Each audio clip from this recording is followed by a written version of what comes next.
cherry season, so let's see what we're up to.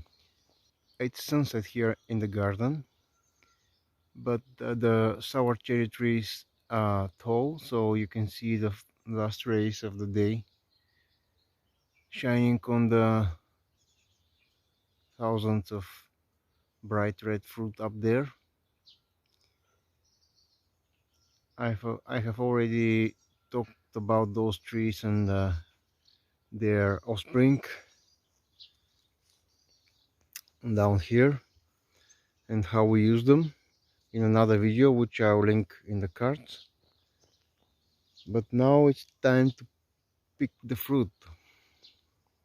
The sour cherries are mostly ripe, and the first thing that we do with them is our sour cherry sweet alcoholic liquor, or maybe I should say liqueur.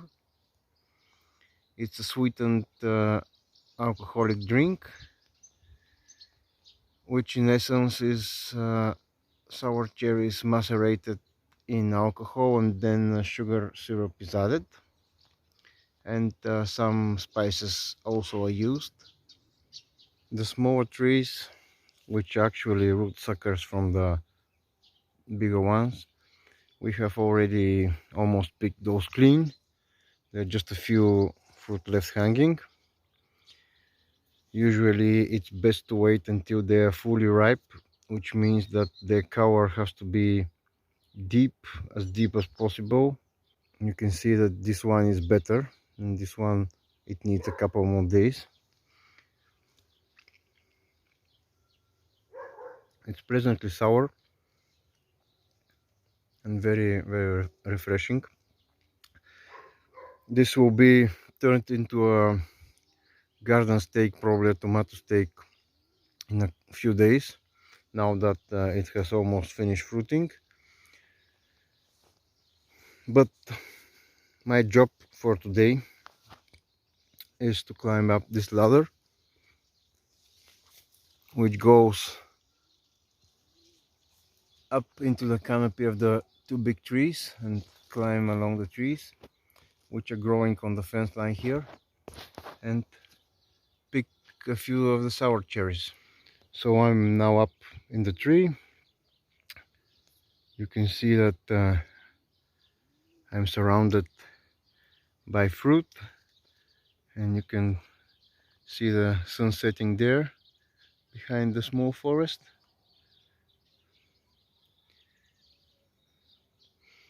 I'm at about 3 meters from the ground, and there is plenty more upwards. I can climb up here and pick as much as I want. I usually try to pick only the amount we can process in a single day, because the trees are available to us, and I can pick more in another day. So today I'll probably pick just a couple of kilos. This is what we picked. It's a bowl of about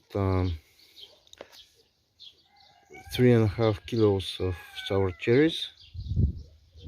Some of them are picked clean, which means they have no stems, but some of them are with stems, because stems are important for the recipe.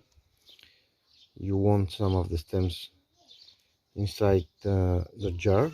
And also another thing that you absolutely must include are the leaves of the tree, usually from this year's branches.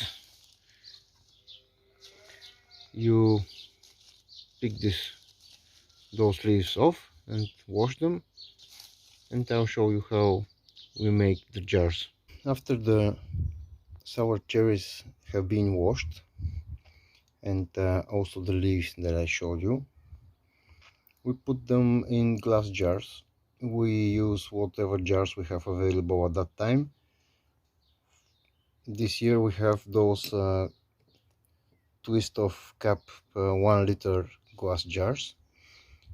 So each jar uh, contains about 600 grams of sour cherries and some leaves and some of the handles as well, mixed. And we fill them nearly to the top, and then we pour 40% alcohol. It's a similar percent as a regular vodka, but we do that by buying food grade alcohol and then diluting it with distilled water to 40%. So I pour that in all the jars, and we twist the caps on, and then they will sit in a sunny location for at least 30 days. The sun is setting now, and I'm thinking that I'll publish this video before actually the recipe is done, because if I wait for the maceration to finish in about a month, I will violate my principle of shooting and uploading videos in the moment. So I think that I'll just make another one, like a companion video or a part 2, to show you how we finish the sour cherry sweet liqueur, which will involve making a sweet syrup with sugar and water and some spices, and then mixing the alcohol that was imbued with the flavor of the sour cherries. But I will leave you for now, and I'll see you in the next one.